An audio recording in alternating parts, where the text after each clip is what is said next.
Sorry about that, but I needed 2 more donuts to get me through this morning. Good to see everybody here today. We're going to continue our study in the book of Job. Got a lot I want to cover today because next week I want to get into chapter 37 and 38, and then the next week we'll try to wrap it up. But there's a verse in chapter 13 of Job that I keep referring to a lot. It tells you a whole lot about the character of Job. Verse 15 of chapter 13, he said, "Though he slay me, yet will I trust in him, but I will maintain mine own ways before him." God told Satan that he maintains his integrity. He's a good man. But Satan's thrown everything but the kitchen sink at him, and I think his friends, they've not been a lot of help either. We're not going to go through the second and third round of speeches by all these friends because it's basically the same thing, accusing him of doing wrong. That's the reason he's being punished. Job keeps saying, "I haven't done wrong. If I had, show me, prove it to me." He even asked, if I could speak to God face to face and ask him what I did wrong, he would tell me. But we're going to look this morning at Elihu, who is that fourth speaker that's going to address Job. And he's a younger person and probably got a little more formal education, I think, from the way he talks, or a little more experience or something, but because did you ever engage in a conversation or hear somebody talking, and you're sitting there listening, and you know what they're saying is not right, or something's not exactly right about it, and you want to say something, but you got to bide your time. By the time it gets where you're going to have an opportunity, you're about to explode, those saying goes. You're about to bust a gut to show your side, tell your side of it. Well, Elihu has been sitting here all this time listening to these 3 friends accusing Job of having sin in his life. That's the reason all this is happening to him. And this guy, he's got a little better grip on it, I think, than what they did. He doesn't look at what Job is going through as punishment as much as it is teaching him how to handle suffering. But he's going to address Job and give his side of the story. And after this, he gets through, then Job will have a few words to say, and then he's been wanting to talk to God. I need to talk to him. If I could just speak to him, or he speak to me. Well, he's going to get his wish, but it's not going to be exactly what he was expecting. In chapter 37, God's going to start talking to Job. He's going to ask him, I think, about 70 questions. And I don't think that's kind of a oral exam he was expecting, but that's what's going to happen. So as we begin this morning, chapter 32, verses 1 through 5, we'll read that and get started. So these 3 men ceased to answer Job because he was righteous in his own eyes. Then was kindled the wrath of Elihu, the son of Bachariah, the Buzite of the kindred of Ram. Against Job was his wrath kindled, because he justified himself rather than God. Now Elihu had waited till Job had spoken, because they were elder than he. When Elihu saw that there was no answer in the mouth of these 3 men, then his wrath was kindled. They've got all of this wisdom, supposedly, to talk to Job and to comfort him and try to help him through his woes right now, but all they can do is accuse him, blame him, with no solution, no answer to the problem. And Job, Elihu, says that they accused him of being self-righteous.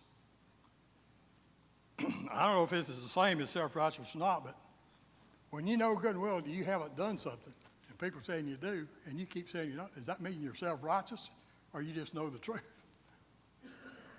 But that's why they were looking at it. Oh, he's tooting his own horn. He knows better, but he's not going to admit it. And so that's what this first 31 chapters have been about, basically. They ceased to answer Job because he considered himself righteous. He couldn't answer their questions because there wasn't an answer for that. What have you done? He hadn't done anything, so he couldn't answer in the affirmative. Elihu, the son of Bacharel, the Buzite, is now ready to speak. And he's angry at both Job and his friends because of all this battering back and forth, and no solution has been offered. Verse 5 says that Elihu was kindled, like I was talking about. Sometimes you just have to, bite your tongue to keep from spouting out. But he waited. He bided his time. He waited till he had the opportunity, till they had a gap in their talk. Or it says they just quit answering Job because they couldn't answer him. If somebody says, why did you do this, and you know you didn't do it, how can you answer that? And Job had done this through this book, and they keep accusing him. In verse 6 of chapter 32, Elihu, the son of Bacharel, the Buzite, answered and said, I am young and ye are old. Wherefore I was afraid, and durst not show you mine opinion. I said, days should speak, and the multitude of years should teach wisdom. But there is a spirit in a man, and the inspiration of the Almighty giveth him understanding. Great men are not always wise, neither do the aged understand judgment.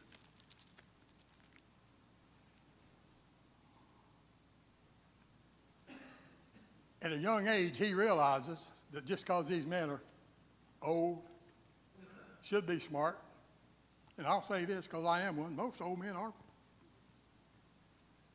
We're pretty smart in some ways. We've got miles, we've been around, haven't we, Franklin? We've seen and done things that young people hadn't done yet. And it's always been my opinion, and I guess that's what it is, that if the younger generation would pay more attention to what they call the old people, and I think in Scripture, one time it refers to the ages as the hoary head, the white-headed ones, and take wisdom from them, they would save themselves a lot of steps and a lot of problems in their life. Because we've been there. We've done that. Remember one of my boys one time asked his mother in later years, he said, how was it Dad always knew what we were doing or what I was thinking or whatever? She said, because he was a young boy one time himself. And we get to the point in life, and it's that way now because of all of the education and all the media and all that stuff where you can go, click and find anything in the world you want to find, that old knowledge, it don't amount to anything anymore. But it's that old knowledge that got us to where we are today, right? It's them old people that helped develop the automobiles. It's them old people that come up with the telephones.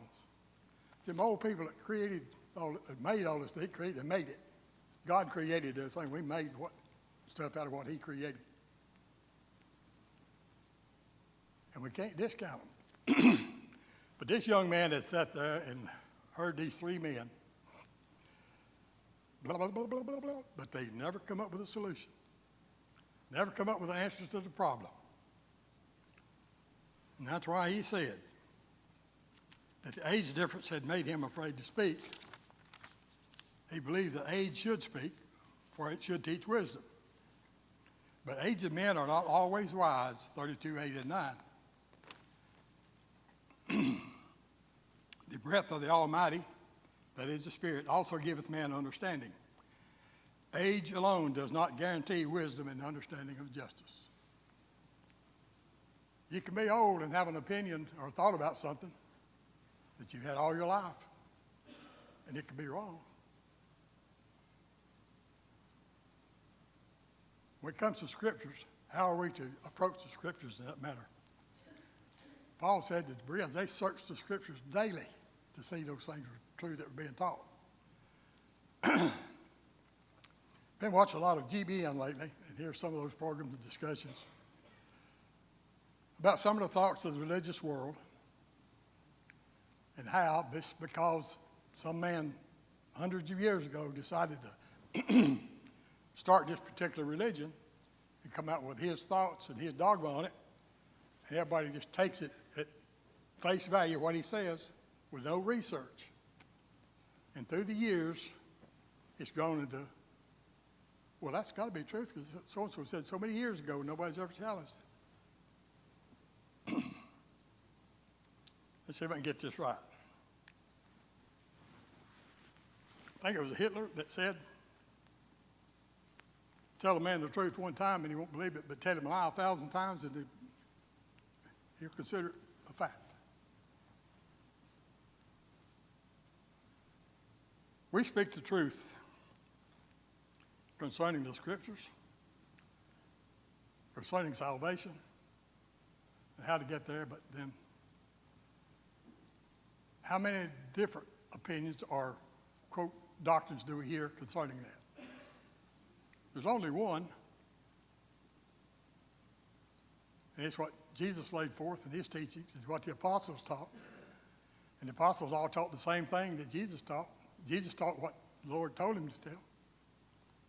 He said in John chapter 17, Lord, the word that you've given to me, I have given to my disciples, and they will give them to men that they teach, that we all may be one in thee, as thou art in me, and they in me. One. You see that word one. One, one, one. There's only one.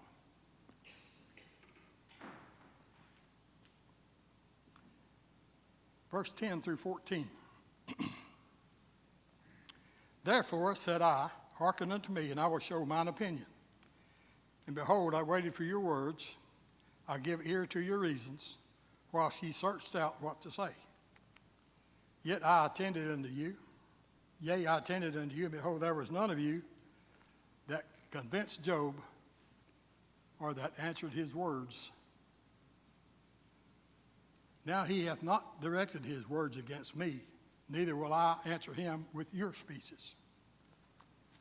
He said, I've listened to you. I've listened to Job. I haven't heard any positive rhetoric between you. Nothing going on that's going to solve the problem. He said, now, lest ye should say, we have found out wisdom, God trusteth him, thrusteth him down, not man. Now he hath not directed his words against me, neither will I answer him with your words. Job hasn't said anything to Elihu. And so Elihu says, well, I'm not going to answer him with your speeches, because your speeches haven't done a thing toward correcting the problem. For he has carefully listened to their reasoning, yet they have not convinced Job or answered his words. He is compelled by their silence. They are dismayed, and words escape them. 15 through 17. He has waited because they did not speak. Therefore, he will have his say. You know, at the end of chapter 16 or 17, he says, they ceased to talk to Job because he wasn't natural. So they just quit talking also. So when you get to that point, boy, somebody's really going to learn something quick, aren't they? When the conversation stops, all learning stops. They are dismayed, and words escaped him. He's waited because they did not speak, therefore he will have his say. This is talking about Elihu. By the Spirit within him, verses 32, 18 through 20. Chapter 32, 18 through 20. For I am full of matter, the Spirit within me constraineth me. Behold, my belly is a wine which hath no vent. It is ready to burst like new bottles. I will speak that I may be refreshed. I will open my lips and answer. Oh, he's held it as long as he can. And he's saying that the Spirit is guiding him in what he's saying.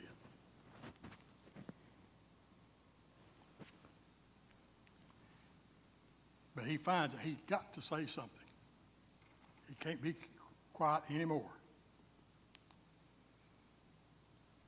And part of that is, well, the word said vented. That's how we relieve ourselves sometimes on a problem. We got something to say, and until our saying that we get it off our chest, it's going to bother us for the rest of the day. So that's what he's doing. He's getting all this off his chest. He desired to be impartial. His prayer is to show partiality to no one. He does not know how to flatter, nor fear that his maker would take him away. So he's just using common sense. He's just going to approach this thing with what he knows, disregarding what they've said, because it's not been of any value. And he's not going to be partial to either one of the three or Job, but this is how he sees it. Job 33, 1 through 7. Now I'm just going to hit these verses and comment on these chapters because we'll be here forever if I don't. I hope y'all are reading this book. I would ask a show of hands, but I won't. But it's a long book, but and like I say, these middle chapters, all these speeches, they can be a little bit boring at times, but there's something in there. You go through and pick out the points, and they will be beneficial to your study. He speaks pure knowledge from an upright heart. He pleads with Job to listen to what he says. His words are sincere, and his knowledge is pure. I'm not trying to make you feel good, Job. I'm not trying to blow smoke, as we say, but these are facts. This is it.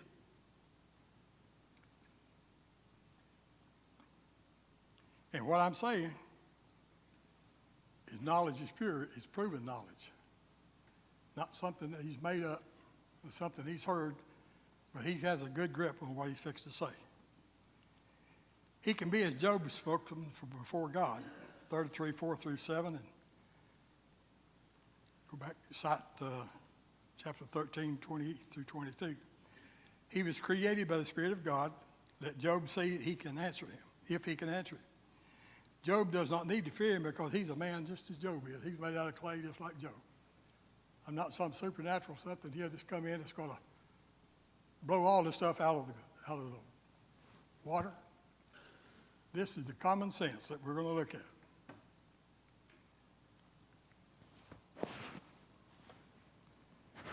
Chapter 33, Job, you're wrong in charging God as your enemy.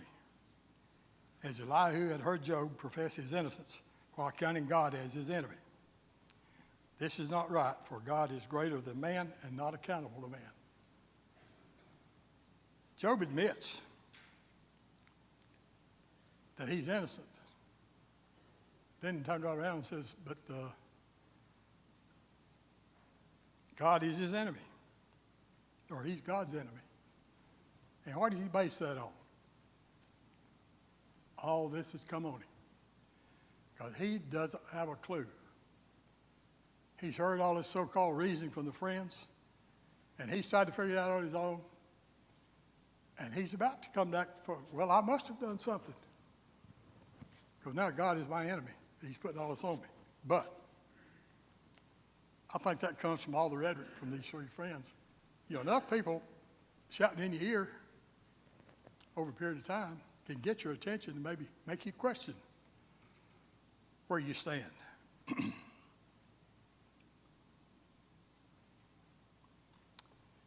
God uses various ways to speak to man, Elihu says in 14 through 28. For God speaketh once, yea, twice, yet man perceiveth not. In a dream, in a vision of the night, when deep sleep falleth upon men, and slumberings upon their bed, then he openeth the ears of men, and sealeth their instructions, that we may know, that we may withdraw from his purpose, and hide pride from man. He keepeth back his soul from the pit, and his life from perishing by the sword. He chasteneth also with pain upon his bed, and a multitude of bones with strong pain.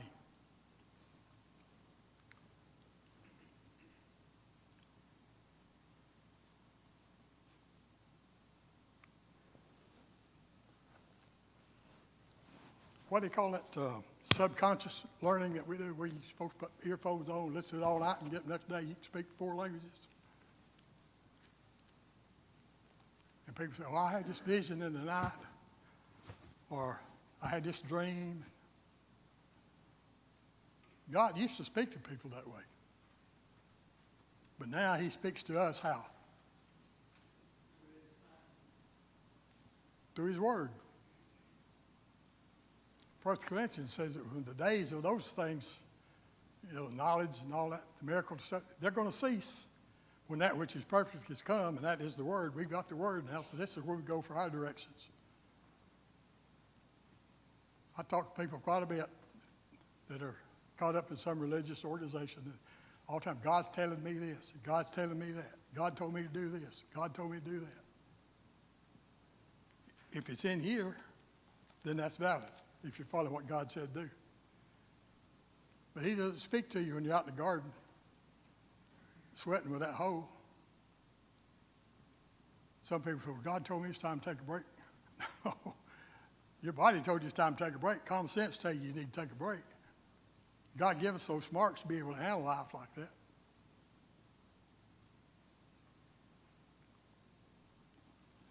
Larry Acuff, how many of you remember him? He held a meeting for us here. Larry was a good guy. He and Emily and I grew up at White Oak back in the 50s. He said he and his wife was at a shopping store one day, a discount store. She liked to go there and shop. And he said, I was standing up front, waiting for her. He said, this fellow walked up to him and he says, God just told me to come over here and talk to you. Larry said, well, he just told me he didn't tell you any such thing. And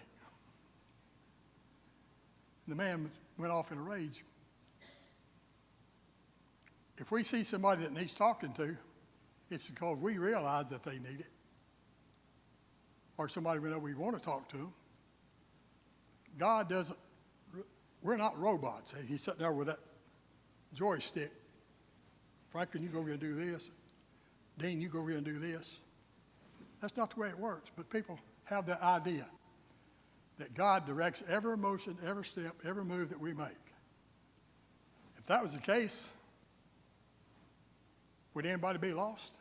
Because God's going to steer them wrong.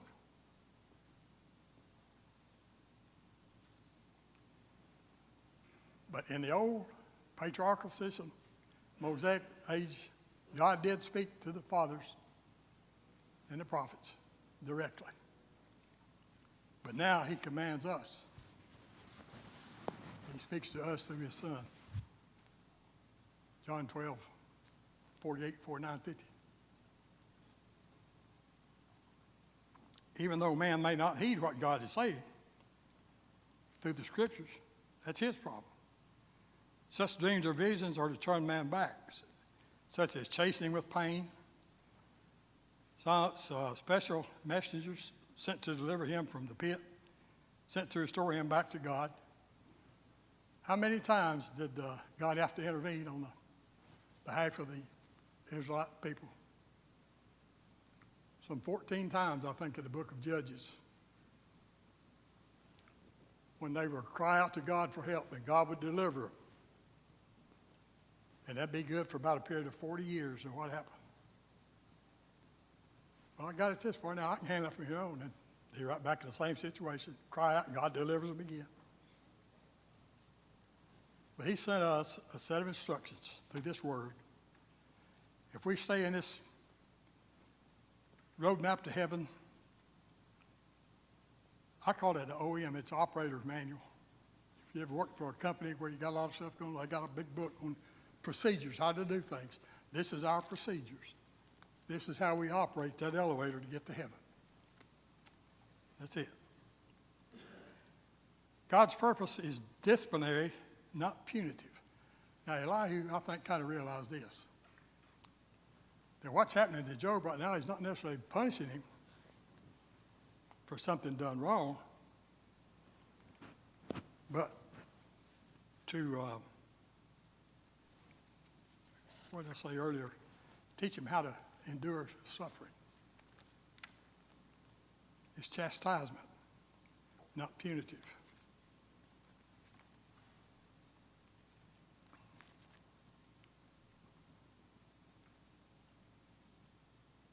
He is chastened also with pain upon his bed, and the multitude of his bones with strong pain, so that his life abhorreth bread, and his soul dainty meat. His flesh is consumed away, and it cannot be seen, and his bones that were not seen stick out. Yea, his soul draweth near unto the grave, and his life to the destroyers.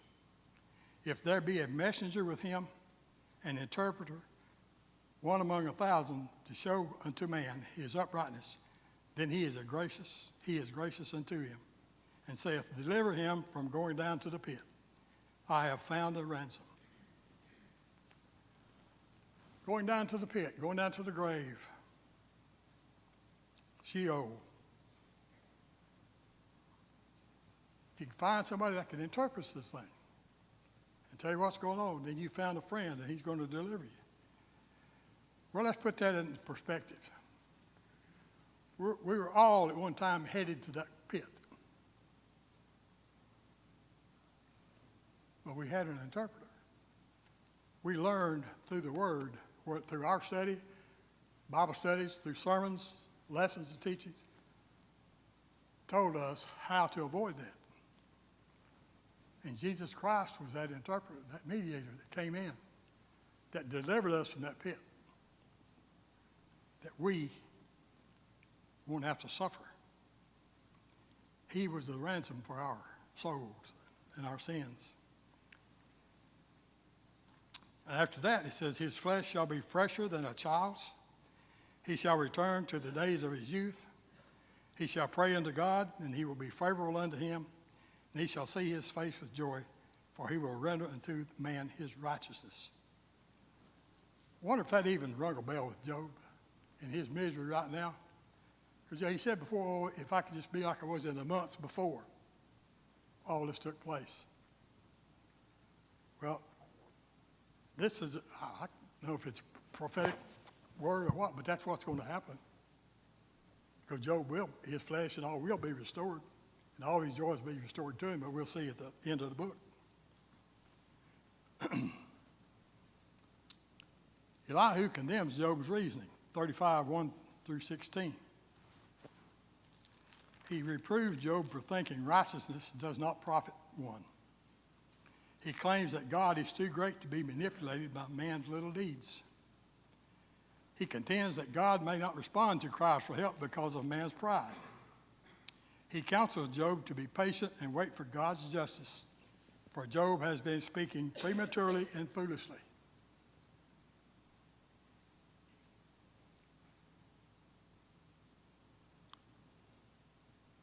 He reproved Job for thinking righteousness does not profit one.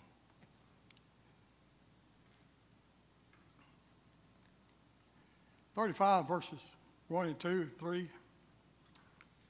Elihu spake moreover and said, Thinkest thou that this be right, that thou saidest, My righteousness is more than God's?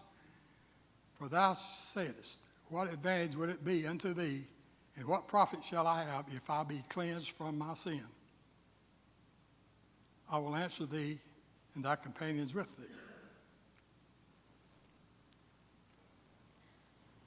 What does it profit us if we're cleansed from our sins?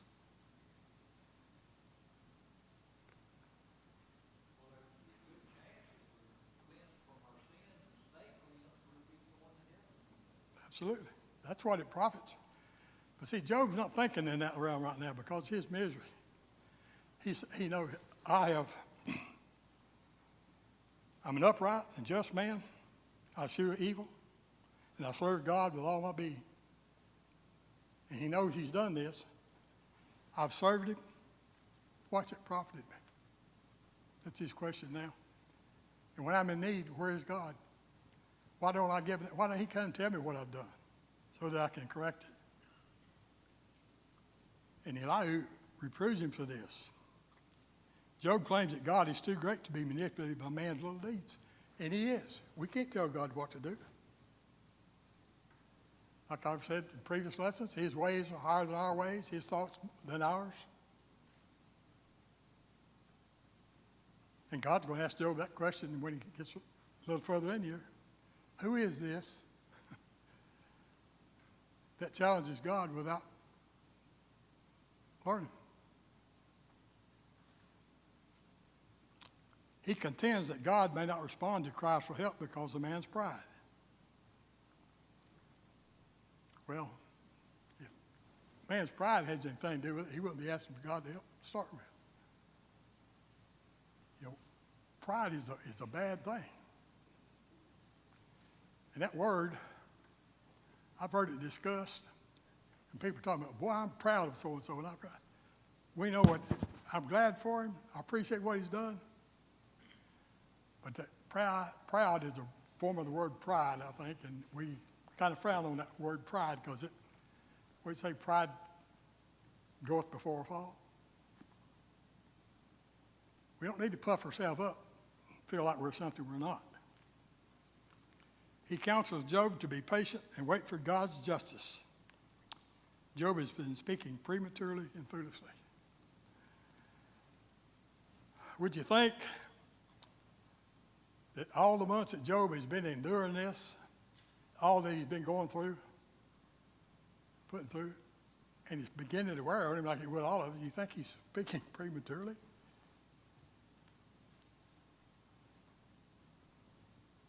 And foolishly?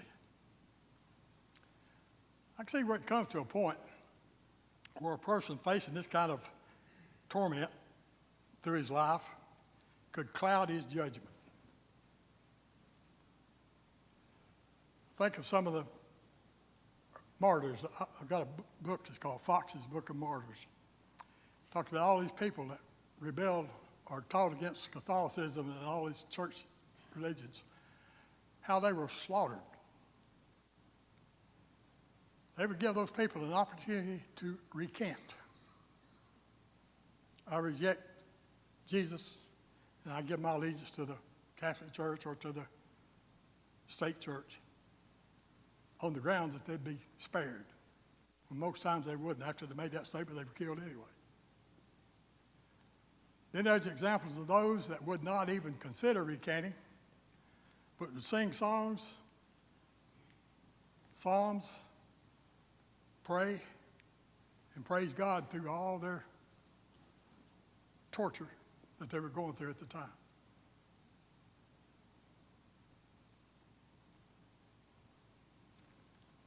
That had to be some kind of faith. Jesus Christ faced that, didn't he? He never opened his mouth. And I often think, if you should ever come to it, if we face that, how many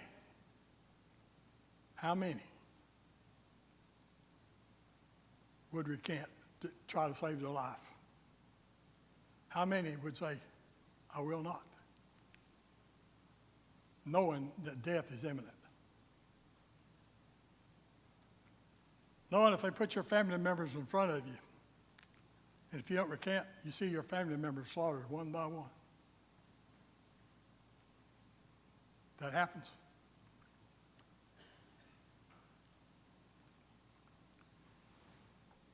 If a man loves father, mother, brother, sister, husband, wife more than me, he is not worthy of me.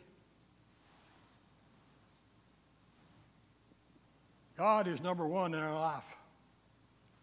We love our spouse. We love our children. We'd do anything for them, except let them stand in the way of us reaching our goal, which is heaven. I know that sounds cruel, but there's one word to sum it up. It's F-A-C-T.